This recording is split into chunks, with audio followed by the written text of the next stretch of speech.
Amen. Nous allons prier.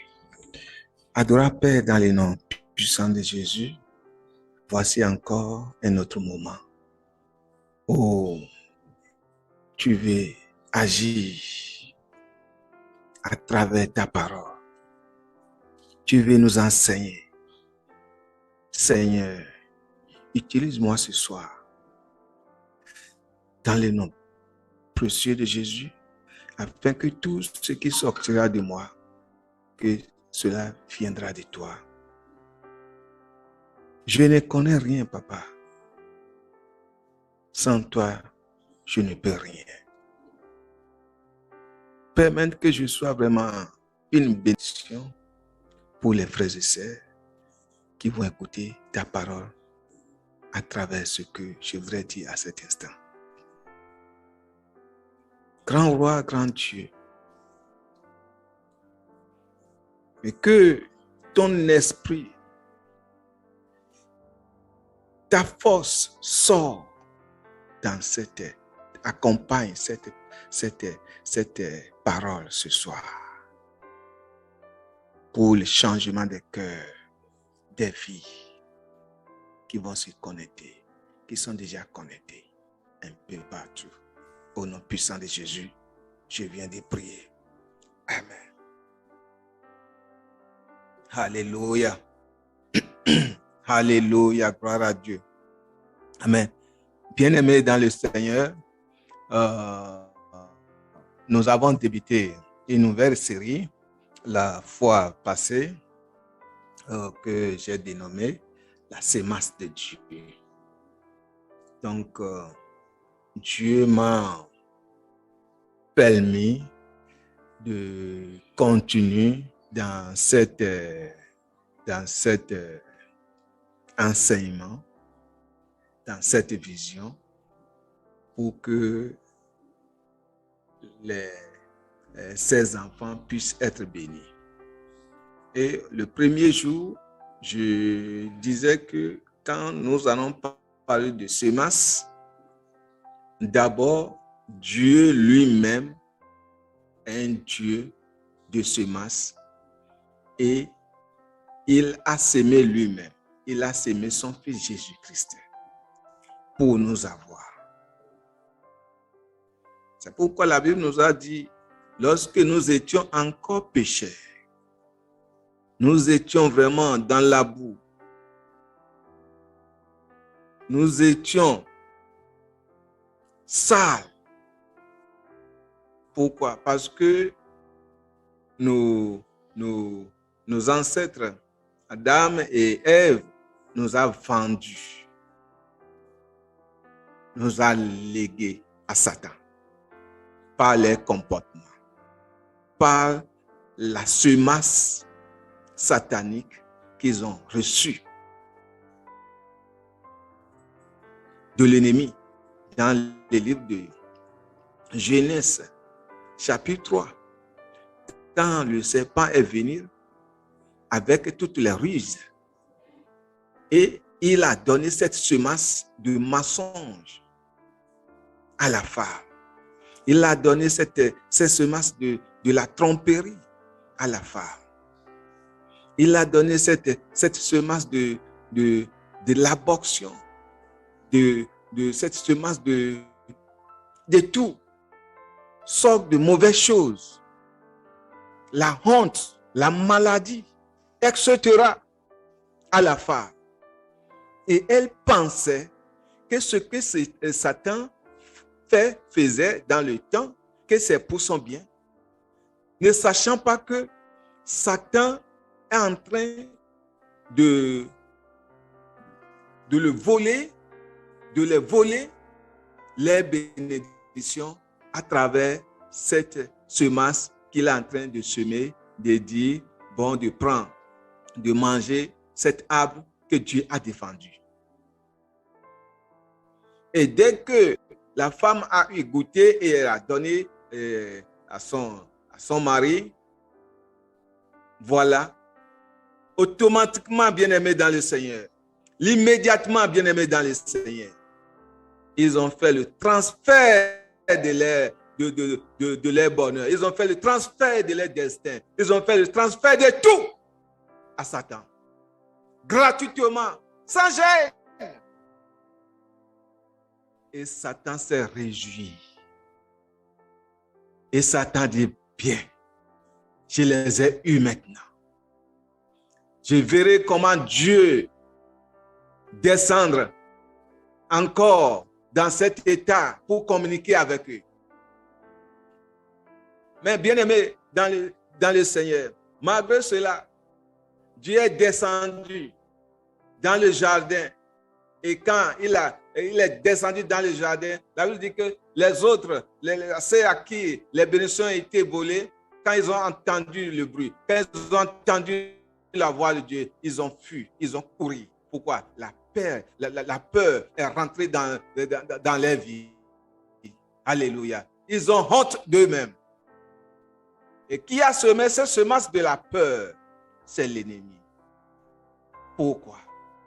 Parce que l'homme, la femme, ils ont tourné à une autre évangile, à une autre parole.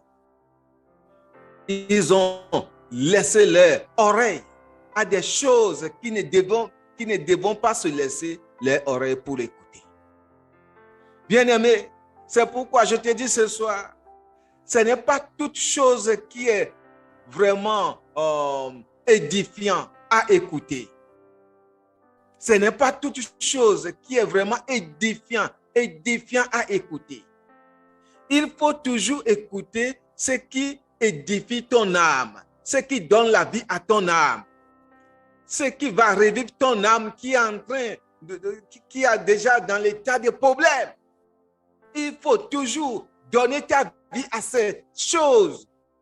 Mais je n'ai pas imaginé les chrétiens, disant les chrétiens qui se donnent parfois aux trucs du monde, les chansons du monde, les films vraiment du monde, même jusqu'à aller au film pornographie, des trucs qui n'aiment pas vraiment, qui est sale.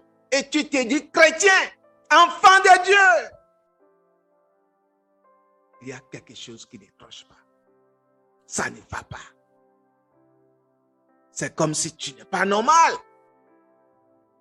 Parce que si nous sommes normaux, si nous sommes vraiment normaux, nous devons agir selon la parole de Dieu. Nous devons agir selon Dieu. Nous devons faire sa volonté. Regardez dans le livre de 1er Jean, je crois, 1er Jean, chapitre 3. Nous allons regarder ce qui s'est passé là et ce que Dieu a dit de nous là. Ce que Dieu a dit de toi. Ce que Dieu a dit de moi. Quelle considération qui nous sort, notre identité. Parce que beaucoup d'enfants de Dieu se disent enfants de Dieu, mais ne connaissent pas leur identité. Ne connaissent pas vraiment d'où ils se sont sortis. Et c'est ça qui fait que la plupart de ceux-là qui s'appellent chrétiens continuent toujours d'errer, de chercher la voie, parce qu'ils ne connaissent pas vraiment l'enfant de qui ils sont. Est-ce que tu connais ton Père? 1er Jean, c'est dit 1er Jean, 1 Jean 3, versets 1 et 2. Je lis au nom de Jésus. Voyez quel amour le Père nous a témoigné. Voyez quel amour le Père nous a témoigné pour que nous soyons appelés enfants de Dieu. Et nous le sommes. Si le monde ne connaît pas, ne nous connaît pas, si le monde ne nous connaît pas, c'est parce qu'il ne l'a pas connu. Verset 2. Bien-aimés, nous sommes maintenant enfants de Dieu. Et ce que nous serons n'a pas encore été manifesté. Mais nous savons que lorsque cela serait manifesté, nous serions semblables à lui parce que nous le verrons tel qu'il est. Nous le verrons tel qu'il est. Mais réfléchissez à cette déclaration. Réfléchissez à cette écriture. Tu crois vraiment Dieu? Tu le crois vraiment? Regardez, il dit, le premier verset dit, voyez quel amour le Père nous a témoigné. Il ne voit pas que toi, tu es un pécheur, tu es quelqu'un ivrogne, toi, tu es dans tous tes états. Mais il t'a tiré de là. Il t'a tiré de la fornication, de l'adultère, de la débauche, du vol, du mensonge. Il n'est pas honte de toi. Et il t'est déclaré, Dieu t'est déclaré, dit que quel amour, vous voyez, quel amour il a pour nous. Il nous a déclaré son fils, ses enfants. Pourquoi? Parce que Jésus-Christ a payé le prix. Dieu a payé le prix par son sang à travers son fils Jésus-Christ. Et c'est une grande semence que le président de la République de l'Amérique, un peu le président de France, le président, je ne sais pas, de ton pays, là où tu vis, ne peut jamais payer cette prix pour toi. Personne, quelle qu'en soit la richesse de la personne, quel qu'en soit ce qu'ils ont, il ne peut jamais payer le prix de ton âme. Il ne peut rien semer pour avoir ton âme bien-aimée dans le Seigneur. Et c'est pourquoi, lorsque nous sommes vraiment enfants de Dieu, nous devons vraiment suivre Dieu dans son intégrité. Nous devons suivre Dieu tel qu'il nous a indiqué. Nous devons le suivre. Et nous n'allons pas laisser nos oreilles à d'autres personnes, à d'autres choses. Nous n'allons pas laisser notre cœur à autre chose. Et c'est pourquoi, dans Proverbes chapitre 4, verset 23, il nous a dit, garde ton cœur plus que toute autre chose. Garde ton cœur, parce que dans notre cœur, dans ton cœur, bien-aimé dans le Seigneur, ma soeur, mon frère, mon père, dans votre cœur, dans notre cœur, c'est là où la semence de Dieu réside. C'est là où Dieu se manifeste. C'est là où cette semence, même la semence, si vous recevez la semence de l'ennemi, cela va se manifester. Cela va conduire votre vie.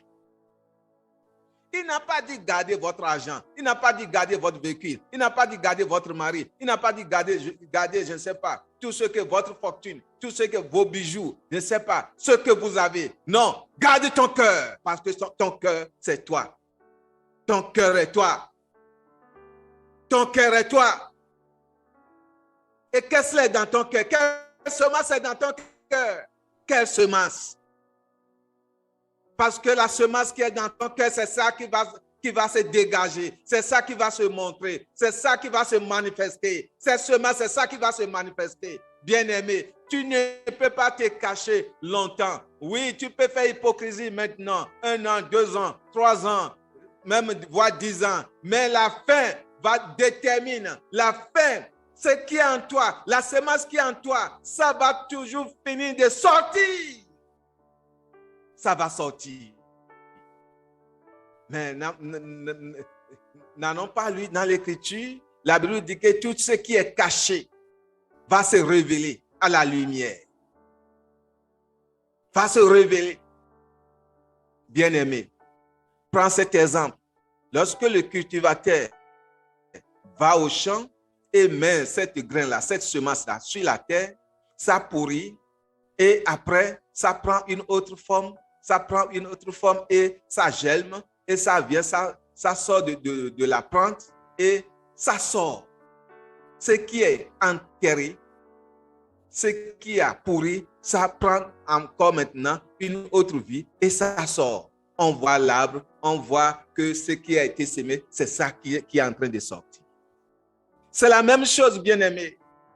Si tu as la semence de Dieu en toi, ce n'est pas même à toi de dire j'ai la semence de Dieu, j'ai ceci. Non, ça va sortir. Les gens autour de toi vont témoigner de quelle semence est en toi. Ils vont témoigner de ta vie. Ils vont témoigner de tes comportements. Ils vont témoigner de qui tu es. Bien-aimé, quand nous regardons aussi un peu la vie des disciples de Jésus. Après que Jésus a été enlevé, après que Jésus maintenant n'est plus avec eux sur la terre, la Bible dit qu'il est enlevé, il est assis maintenant à la droite de notre Père céleste.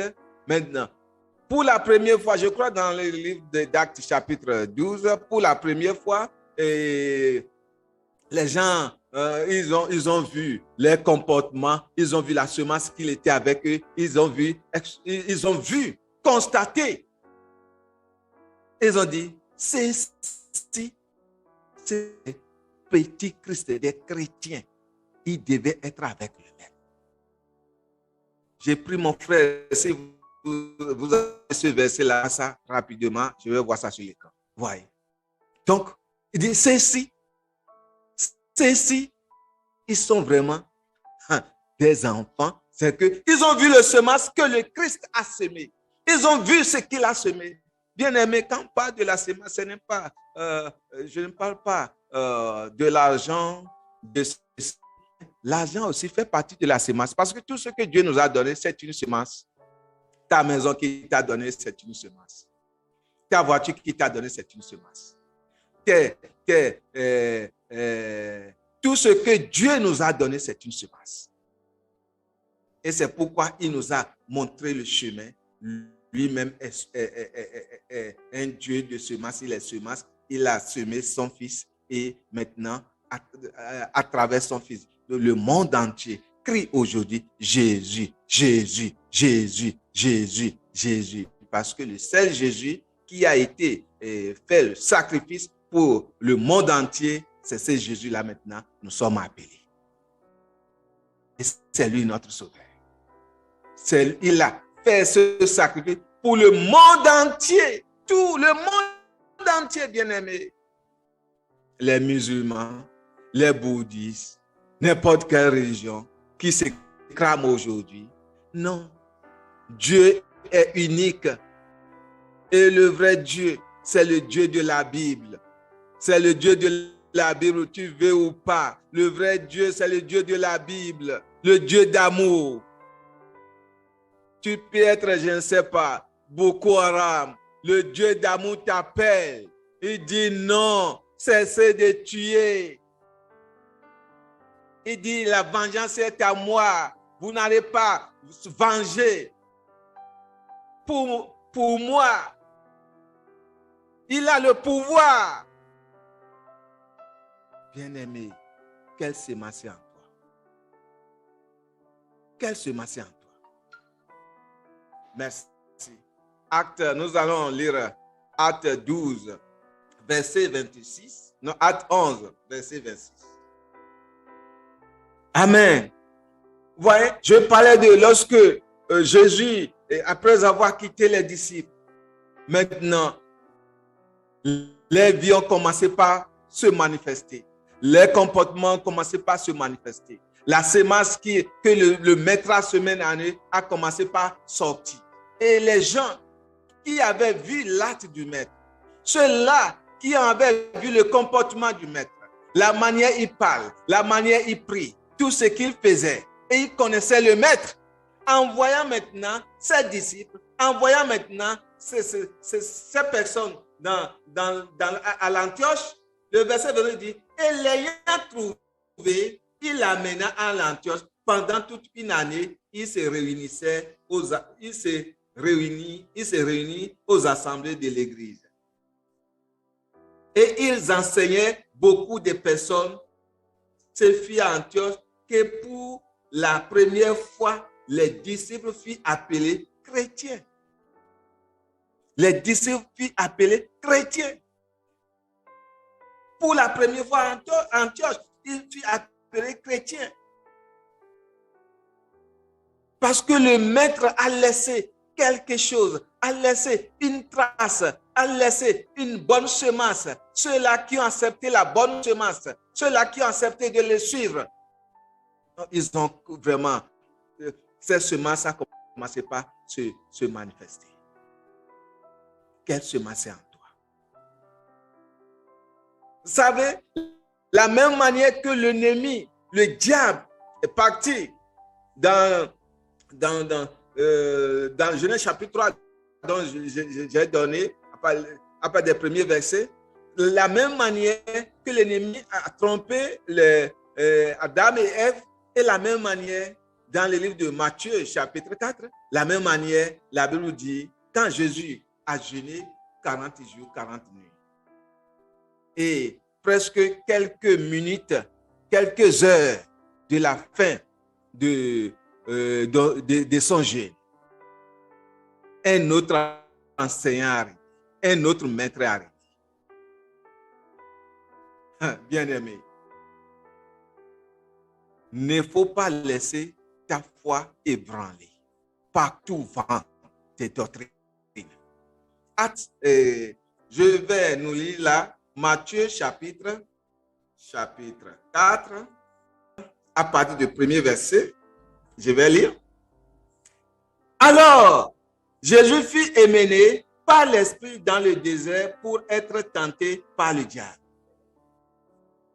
Après avoir jeûné 40, le verset 2 maintenant. Après avoir jeûné 40 jours et 40 nuits, il eut faim. Jésus a eu faim. La chair a commencé par parler. L'émotion a commencé par parler. Mais lorsque ta chair parle, lorsque l'émotion parle, comment tu les traites? Comment tu les traites? Et l'ennemi voit déjà que l'émotion a déjà commencé par parler. Que vraiment, la chair a déjà commencé par parler. Et en ce moment, l'ennemi profite. Il rentre dans le jeu pour te dire ce qui se passe dans ton corps, que c'est une réalité. Il te donne la solution. Mais, bien-aimé, si tu ne fais pas attention et tu prends maintenant la solution que l'ennemi te donne, c'est en cela maintenant, il va tout détruire, il va voler ta bénédiction et c'est fini. Je vais vous donner ce témoignage rapidement avant que je vais vous donner ce témoignage. Vous savez, j'ai fait l'émission de la radio ici aussi. Et un jour, une femme a écouté le message et elle a été touchée, elle a été vraiment touchée et elle m'a appelé. Elle dit, pasteur, je veux vous voir. Vraiment, il y a un problème. Je lui ai donné rendez-vous, elle est venue à l'église et j'ai dit, madame, vous avez quoi? Elle a dit, je suis chrétien et mon mari, c'est un militaire et un jour, il m'a laissé et les enfants, il nous a abandonnés et j'ai gardé ma foi, je prie, j'ai gardé ma foi, je dis je ne veux pas, je serai fidèle à lui, et savez pasteur, je ne sais pas ce qui s'est arrivé. Et il y a un homme qui a commencé par s'intéresser à moi, commencé par me proposer tout.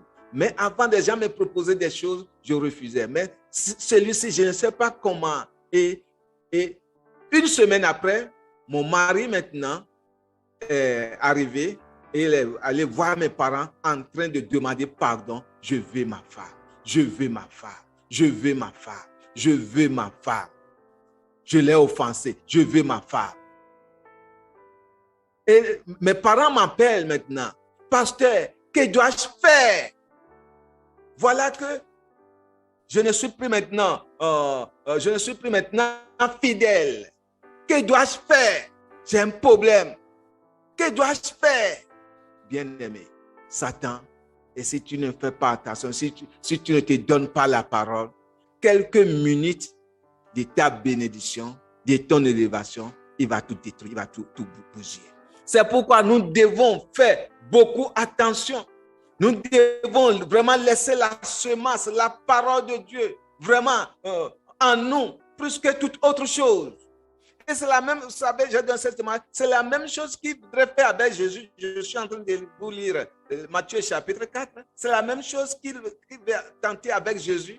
Jésus qui est la semence du monde. En lui, le monde entier est appelé.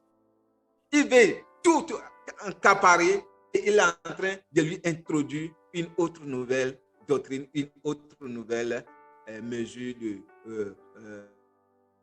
de voie.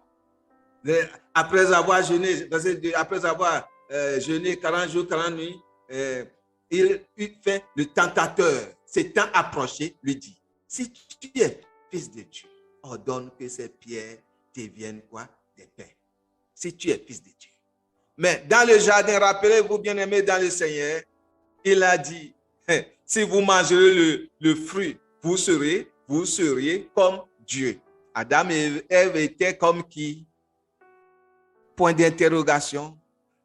La Bible nous a dit dans Genèse chapitre 1er, le verset 26, que Dieu a créé l'homme à son image. Dieu nous a créés en son image, comme Dieu. Dieu nous a créés comme Dieu. Et nous a dit, dominez.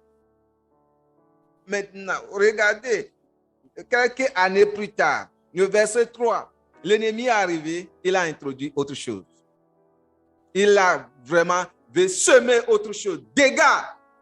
Et par ignorance, par méfiance de la femme, elle a accepté. Elle veut être comme Dieu. Alors, elle était comme Dieu. Mais comment tu veux être comme celui que tu étais? Non, ce n'est pas possible. C'est de la tromperie. Il a encore amené les mêmes ruses vers qui? Vers son fils. C'est lui qui devait payer. C'est lui qui devait, c'est lui en qui nous devons. Il a amené les mêmes esprits. Bien aimé, il a amené les mêmes esprits. Dit, prends ce pain. Prends. Bien aimé, comme c'est une série de renseignements, nous allons nous arrêter là. Mais je te demande d'être instruit dans la parole de Dieu. Je te demande d'être toujours dans la prière. Et si tu es chrétienne, il ne faut pas se balader dans des églises. Il ne faut pas avoir plusieurs pasteurs. Il faut avoir un qui est vraiment ton père spirituel. Il faut vraiment avoir un qui va vraiment te conseiller, qui va vraiment, à qui tu as respect. Ce n'est pas à qui celui qui est ton camarade. Ton père ne serait jamais ton camarade. Ton père, tu dois respecter ton père. Mais si tu le prends comme camarade, bien-aimé, ça ne te fera pas du bien. Et c'est là, tu vas gagner. Mais si tu changes d'église en église, tu te balades dans des églises, tu auras beaucoup de doctrines. Ta vie vraiment serait détruite. Et Dieu n'est pas la cause. C'est toi-même qui as la cause. Qu'est-ce que tu cherches un peu partout? Reste là où Dieu t'a appelé. Dieu sait pourquoi il t'a appelé dans cette maison. Dieu sait pourquoi il t'a appelé à se connecter ce soir. Dieu sait pourquoi il t'a amené vers les frères et sœurs. Dieu sait pourquoi. Tes prières, que Seigneur, que ta volonté soit faite dans ma vie. Et que je serai vraiment un fidèle, un brebis fidèle à toi. Et que Dieu vous bénisse. Par la grâce de Dieu, Nous allons continuer à la prochaine. Bye.